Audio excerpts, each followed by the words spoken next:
Vicente Ferreira Pastinha nasceu no dia 5 de abril de 1889, na Rua do Tijolo, em Salvador, Bahia. Foi um dos principais mestres de capoeira da história. Filho de um espanhol, José Senhor Pastinha, que se firmou na praça como comerciante, e de uma negra de Santa Amaro da Purificação, Eugênia Maria de Carvalho, lavadeira e vendedora de acarajé, foi o caçula dos 3 filhos do casal. Em 1895, começou seu estudo no Liceu de Artes e Ofícios da Bahia, aonde aprendeu as primeiras letras e dedicou-se à pintura, vindo mais tarde exercer a profissão.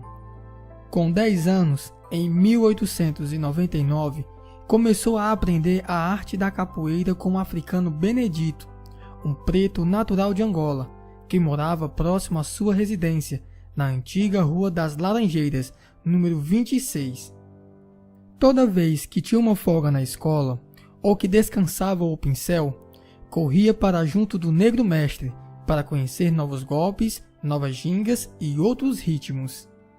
Mestre Pastinha dizia não ter aprendido a capoeira em escola, mas com a sorte. No documentário Pastinha, Uma Vida pela Capoeira, ele conta como foi sua iniciação. Mestre Pastinha dizia: "A minha vida de criança foi um pouco amarga. Encontrei um rival, um menino, que era rival meu. Então nós entrávamos em luta, travava luta, e eu apanhava, levava a pior. E na janela de uma casa tinha um africano apreciando a minha luta com esse menino. Então, quando eu acabava de brigar, que eu passava, o velho me chamava: 'Meu filho, vem cá.' Eu cheguei na janela e ele então me disse: 'Você não pode brigar com aquele menino. Aquele menino é mais ativo do que você. Aquele menino é malandro e você não pode brigar com aquele menino. Você quer brigar com o menino na raça, mas não pode.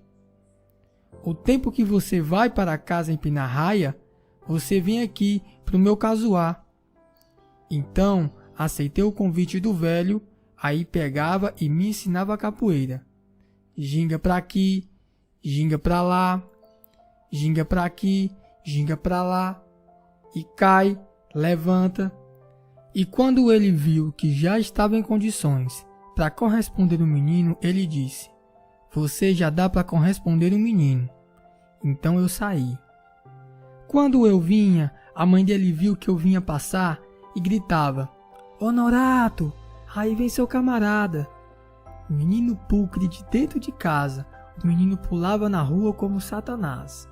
Aí ele pegou a insistir, e na hora que ele insistiu, passou a mão. Eu saí de baixo. Ele tornou a passar a mão em mim e eu saí de baixo e ele disse: 'Ah, você tá ativo.' Aí insistiu a terceira vez. Aí aqui eu rebati a mão dele e aqui sentei-lhe os pés. Ele recebeu e caiu. Tornei a sentar o pé nele, tornou a cair. A mãe dele disse: 'Venha que você vai apanhar.' Em outra entrevista, no ano de 1967, num depoimento prestado no Museu da Imagem e do Som, o mestre disse: ele costumava dizer: 'Não provoque, menino. Vai botando devagarinho ele sabedor o que você sabe.' Na última vez que o menino me atacou, fiz ele sabedor com um só golpe do que eu era capaz. E acabou-se meu rival. O menino ficou até meu amigo de admiração e respeito."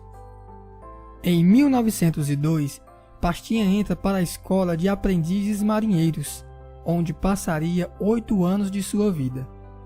Seu salário era de 75 mil réis, dos quais só recebia 30, e o restante o governo descontava.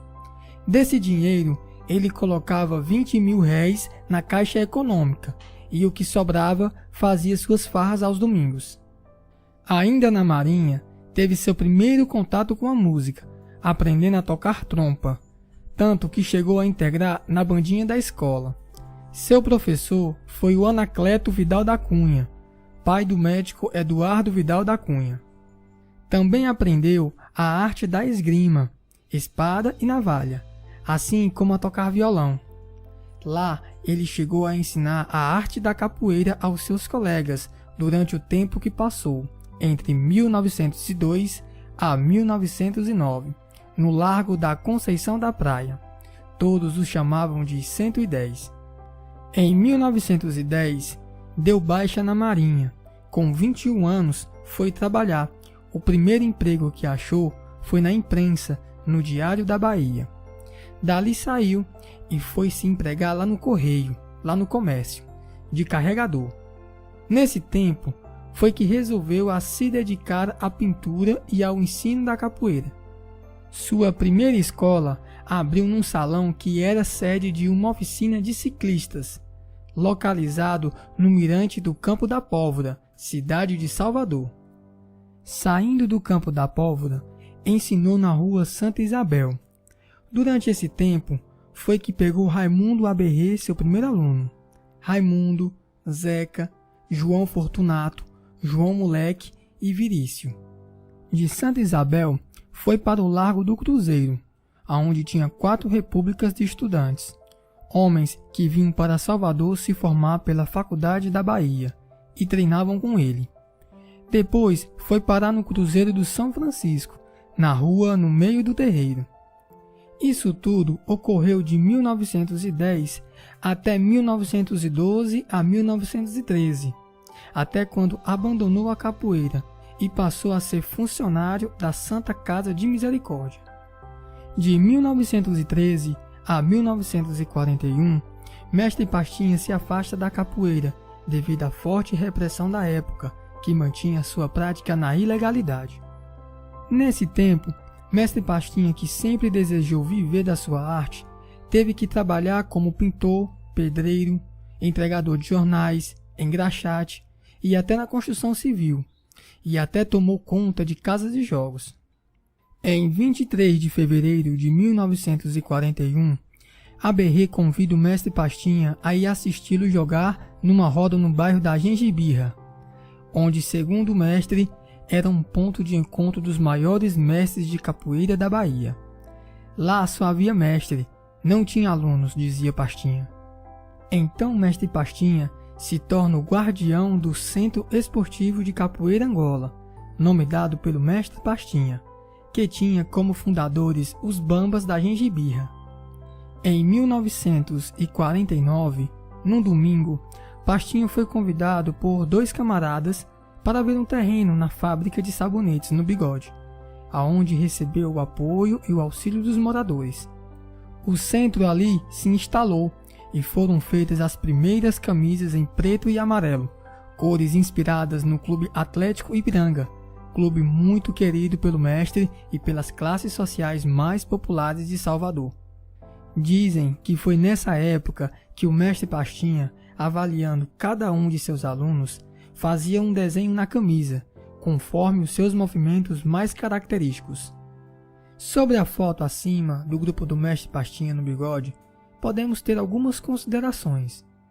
Vemos que a bateria parece ser bem flexível, podendo apresentar um conjunto de instrumentos como 3 ou 2 berimbaus, 1 ou 2 pandeiros, reco-reco, agogô, não aparece na foto, mas fazia parte da orquestra da Capoeira Angola, atabaque, que é um tambor pequeno, que, segundo o Mestre Pastinha, não fazia parte da capoeira, mas sim do candomblé. E sendo perguntado pelo seu aluno Boca Rica por que o mesmo colocava na roda, recebeu a resposta que era para enriquecer a bateria, para ficar mais cheia, e um possível palmeado da bateria. Mestre Pastinha, além dos uniformes, fez outras variações e inovações e organizou a Capoeira Angola, que virou de inspiração para vários grupos posteriormente, como, por exemplo, graduações, através de um sistema de carteirinhas e diplomas. Cargos para dinamizar a roda: mestre de campo, mestre de cantos, mestre de bateria, mestres de treinos, arquivistas, mestres fiscal e contramestre e treinel.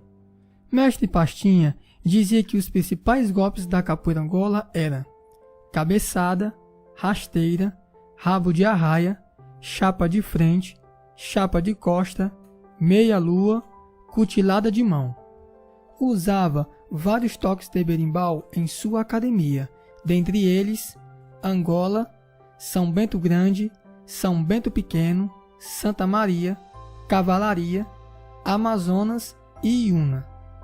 Nesse período do final dos anos 40 e início dos anos 50, temos a aparição do mestre Gato Preto como mestre de bateria do mestre Pastinha, pois era um grande tocador de berimbau, e a chegada do mestre João Pequeno, a turma de Pastinha que já recebe de cara o cargo de treinel.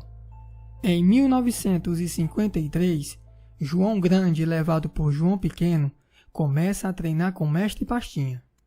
Em 1959, mestre Gil do Alfinete ingressa no Centro Esportivo de Capoeira Angola.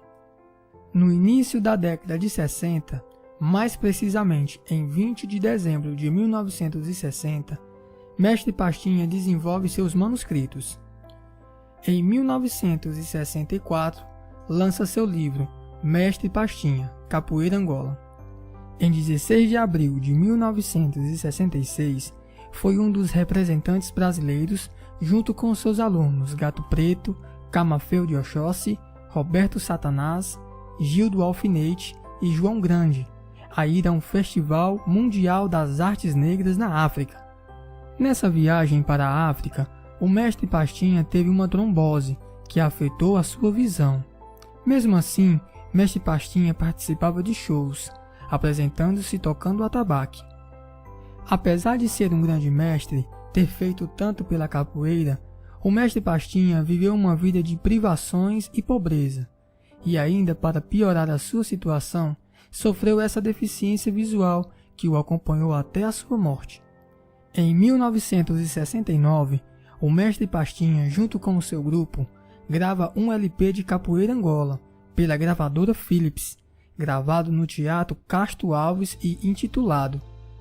Esse LP ainda ganha uma segunda edição, com uma mudança de capa.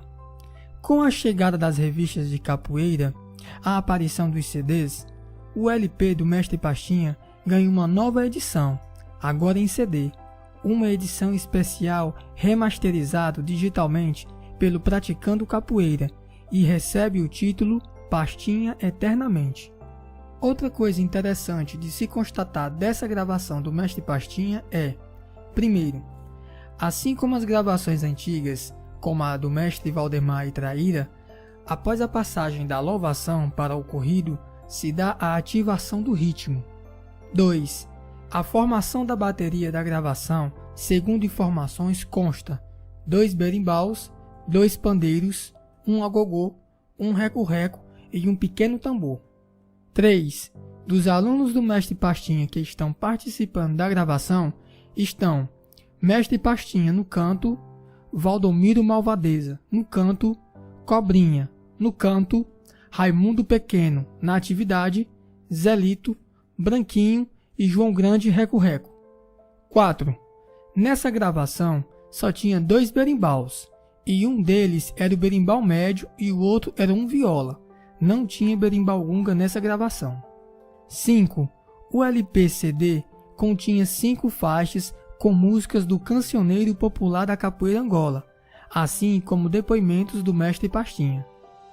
No começo do ano de 1971, o mestre Suassuna, vendo a situação do mestre Pastinha, resolve fazer uma mobilização e trazer o mestre Pastinha para fazer tratamento em São Paulo.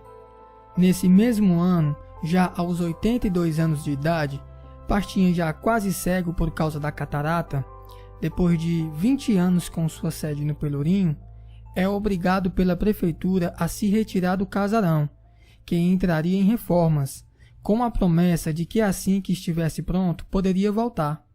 Mestre Pastinha teve então que se mudar. Foi morar na rua Alfredo Brito, número 14, no Pelourinho, em um quarto escuro, úmido e sem janelas. O único lugar que dava para pagar com o mísero salário que recebia da prefeitura, já que não podia contar mais com o dinheiro das aulas. Ainda na mudança, foram perdidos muitos móveis, quadros que o mestre pintava e fotografias, que juntos hoje constituíram um grande acervo cultural na nossa história. Após a mudança e a perda de sua academia, Pastinha entra em uma profunda depressão e em 12 de novembro de 1979, com 90 anos totalmente cego por causa do glaucoma e da catarata, fica internado no Hospital dos Servidores Públicos da Prefeitura de Salvador.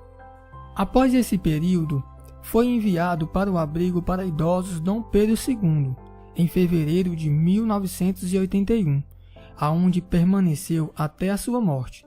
Mestre Pastinha morreu cego, quase paralítico e abandonado. Numa sexta-feira, 13 de novembro de 1981, aos 92 anos, morre o Mestre Pastinha.